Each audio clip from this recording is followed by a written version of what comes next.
Hey guys, Scarlett at Build Across here, and today I want to show you how to paint this home football cutout.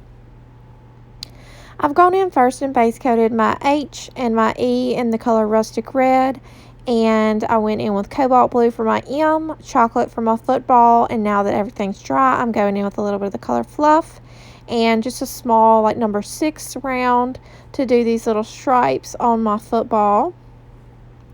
Next, I'm going to take the bottom of a sponge brush and do little polka dots in the kind of reverse colors. So on the M, I'm doing rustic red, and on the H and the E, I'll do cobalt blue.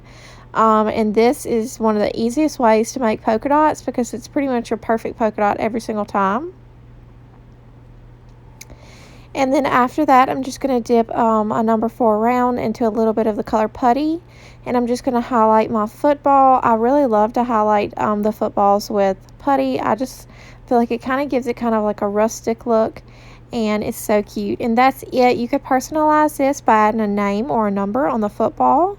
Or even the school's like name or mascot. And it would be so cute. So I hope you guys enjoy this video and have a great day.